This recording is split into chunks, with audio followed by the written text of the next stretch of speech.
हाय नमस्कार मित्रांनो, कसं काय सर्वजण बरे आहेत का? तर मित्रांनो, सध्याच्या काळात एकदम बरंच असायला पाहिजे आणि बरेच तुम्ही असाल असं मला वाटतंय. तर मित्रांनो, आजचा जरा विषय थोडासा वेगळा आहे. तर मित्रांनो, आजचा विषय आहे आपले सरपंच बीड जिल्ह्यातले. तुम्हाला तर सगळ्यांना हा विषय माहितीच आहे आणि ज्यांना ज्यांना विषय माहीत नाही त्यांना सांगतो. बीड जिल्ह्यातले केज तालुक्यातील मस्तुजो गाव जे आहे, तर त्या गावचे सरपंच संतोषजी देशमुख आपल्या कैलासवासी गणपतरावजी देशमुख साहेबांसारखेच हे देशमुख आहेत.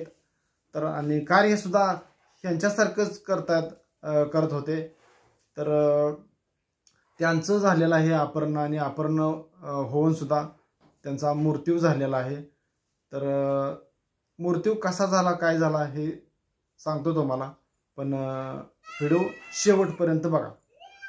तर ही जी संतोषजी देशमुख आहेत ना मित्रांनो, कोणाचे धन असू द्या, कोणाची माती असू द्या, कोणाची वास्तुशांती असू द्या, कोणाचे ढवळ जेवण असू द्या, कोणाचे कोणतेही कार्यक्रम असू द्या, कोणाचं लग्न असू द्या, कोणाचे बारसा असू द्या, सगळ्या कार्यक्रमामध्ये मित्रांनो आपले संतोषजी साहेब उपस्थित राहायचं. आणि एखाद्या गरगोर व्यक्तींना, एखाद्या अपंग व्यक्तींना, एखाद्या अनाथ महिलांना, एखाद्या अनाथ मुलींना, अनाथ मुलांना इतकं ती प्रेम लावायचे, इतकं प्रेम द्यायचे ना मित्रांनो. तुम्हाला सांगतो, त्यांच्या मी बऱ्याच काही गोष्टी ऐकल्या आणि मग मला असं वाटलं की आपल्या साहेबांवर एक व्हिडिओ बनवला पाहिजे. आणि खरं सांगतो मित्रांनो, जे एकदम चांगली माणसं आहेत ना, चांगली माणसं जगात राहू शकत नाही. त्यांना कोणत्या ना कोणत्या ह्याच्यातनं कोणत्या ना कोणत्या मार्गानं देव त्यांना घेऊन जातो असं मला वाटतंय. तर तुम्हाला सांगतो, संतोषजी देशमुख साहेब सरपंच हे त्यांच्या काही कामानिमित्त त्यांच्या भावासोबत त्यांच्या कारमधनं चालले होते, त्यांच्या तालुक्याच्या ठिकाणी चालले होते. तर तालुक्याच्या ठिकाणी जात असताना की समोरून एक काळी स्कॉर्पिओ गाडी आली होती आणि त्या गाडीमधनं एक 5-6 व्यक्ती उतरले. मग 5-6 व्यक्ती उतरले. मग ह्यांना काय वाटलं, काय तर प्रॉब्लेम त्यांच्या गाडीचा झाला असेल किंवा त्यांना वाटलं गाडी पंक्चर झाली का काय, म्हणून त्यांना असं वाटलं. मग त्यांचं भाऊ जे होतं ते भाऊ ड्रायव्हिंग करत होते आणि संतोष देशमुख साहेब आपले साईडला बसले होते. मग ह्यांच्या मनी देणी काहीच नाही. मग त्यांचं भाऊ उतरलं गाडीतनं भाऊ उतरलं, गाडी कशी काय आडवी लागली म्हणून. तर तोपर्यंत त्या स्कॉर्पिओमधनं 1-2 जण उतरून आले. 6 उतरले होते, पण 1-2 जण पुढं आले आणि संतोषजी देशमुख साहेबांच्या गाडीवर दगडफेक केली आणि त्यांच्या जी दरवाजाची काच फोडली. त्याने काच फोडून तुम्हाला सांगतो सरपंच साहेबांना बाहेर ओढलं आणि लाकडाच्या काठीनं मारायला चालू केलं. लाकडाच्या काठीनं मारायला चालू केलं. मग आता मला सांगा, 6 माणसाच्या मोहर बैल आडावा होतोय, तर माणसाचा काय जीव आहे मला सांगा.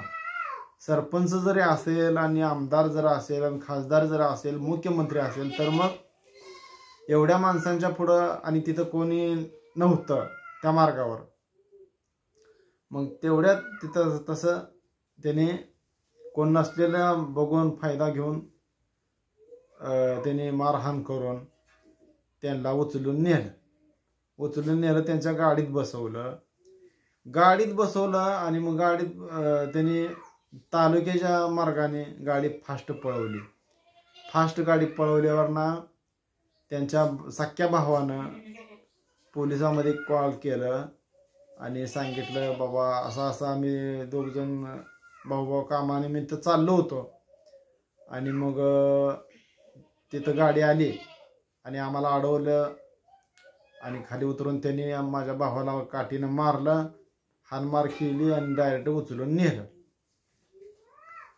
नेल्यावर मग पोलिसांनी लगेच सूत्र सगळे हलवले. मग सूत्र हलवली, पण तोपर्यंत विषय असा झाला मित्रांनो, एक 2-3 तास ह्यांचे सूत्र हलवस तर इकडं तिकडं नाकाबंदी करूस तर ह्या त्या गोष्टी करूस तर आपल्या पोलीस साहेबांना आपल्या संतोष सरपंच साहेबाचा मूर्तदेह आढळून आला. मूर्तदेह आढळून आला तर तुम्हाला सांगतो त्याने मूर्तदेह ताब्यात घेतला आणि त्यांच्या तालुक्याच्या ठिकाणचं जे मोठं हॉस्पिटल आहे सरकारी, त्या ठिकाणी सरकारी आहे का खाजगी आहे ते काय एवढं माहीत नाही मित्रांनो, पण त्या ठिकाणी नेऊन त्यांना तिथं दाखल केलं. तर मग आणि जी मारकरी जी कोण आहे त्यांचं काय ते अजून काय त्यांना गावलं नाहीत. तर ही घटना घडली कधी, सोमवार 9 डिसेंबरला ही घटना घडली मित्रांनो. बोलता बोलता ही घटना कधी घडली ही सांगायचं मी राहून गेलो, नाहीतर परत ना मला लय जण कमेंट करणारे असते ते, तू काय नवीनच पत्रकार झाला का, असं झालं तसं झालं. पण मी काय पत्रकार नाही, पण एक कुठंतरी असं आपल्याला वाईट वाटलं म्हणून आपल्या यूट्यूब फॅमिलीला सांगावं म्हटलं. आणि विषय असा होतोय मित्रांनो माझा, की माझ्या यूट्यूब फॅमिलीसोबत मी बोलत असतोय आणि ती साईडच मग असं चार भुकत असते ती व्हिडिओ असा काढतोय, ती तसाच करतोय. ह्यांना काय माहिती आहे का मला सांगा बरं. मी माझ्या यूट्यूब फॅमिलीला बोलतोय, माझी 5,000 यूट्यूब फॅमिली आहे, मी 5,000 व्यक्तीसोबत बोलतोय. 5,000 व्यक्ती मला बघतात, मला ओळखतात, पण मी त्यांना ओळखू शकत नाही, कारण कोण बघतंय आपल्याला कसं कळणार, असा विषय मित्रांनो. मग पोलिसांनी चौकशी केली, कसं काय हाणमार झाली किंवा कसं त्यांची हत्या झाली हे. तर मग त्यांच्या सख्या भावानं सांगितलं की ही जुन्या भांडणाच्या वादातनं ही घटना झाली आहे म्हणून सांगितलं. तर असं तर कुठंतरी त्यांच्या गावामध्ये का काहीतरी पवनचक्कीचा काहीतरी प्रोजेक्ट उभा करायचा होता. मग त्याच्यामध्ये काहीतरी वाद झाला होता आणि ह्या सरपंच साहेबांनी त्यांच्यावर गुन्हे दाखल करा म्हणून मागणी केली होती. मग तीच त्यांनी खुन्नस धरून त्यांचा काटा काढला आणि जे कोण आरोपी आहेत ते सुद्धा लवकरच समोर येतील. आणि मला तर वाटतंय मग त्या आरोपींना काहीतरी फाशी वगैरे द्यायला पाहिजे, त्यांच्या कायद्यानुसार काहीतरी करून. असं खरं व्हायला नको होतं. तर तुम्हाला सांगतो, अजून जी माणसं चांगली कामं करत असतात, कोणाची लाच घेत नाहीत, कोणाचा पैसा लुबाडत नाहीत, तर ह्या अशा लोकांना मग हे प्रॉब्लेम असं होत असतात. ती काही हिथून होत नाही, म्हणजे देवालाच माणूस तो आवडत असतोय. म्या बऱ्याच घटना बघितल्या, चांगली माणसं गेली, कशाच्या नाही कशाच्या निमित्तानं चांगली माणसं गेली मित्रांनो.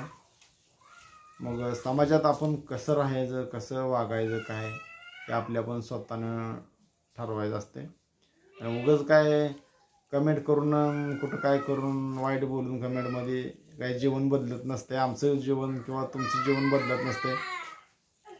कमेंट करण्याच्या आधी सुद्धा तुम्ही आमचं चॅनल चेक केलं पाहिजे, आमचं व्हिडिओ बघितलं पाहिजे, तरच कुठं तर तुम्ही कमेंट केली पाहिजे. कमेंट आमचं काय चुकत असलं तर तुम्ही सांगायचं की बाबा हे तुमचं चुकतंय, तुम्ही असा व्हिडिओ बनवा. तर ही अशी मित्रांनो घटना घडली. आणि जे आपलं सरपंच साहेब आहेत त्यांना भावपूर्ण श्रद्धांजली. तर त्यांच्यासाठी मी 2 मिनटं थांबतो. तर मित्रांनो, साहेबांना पुन्हा एकदा भावपूर्ण श्रद्धांजली. चला, बाय बाय.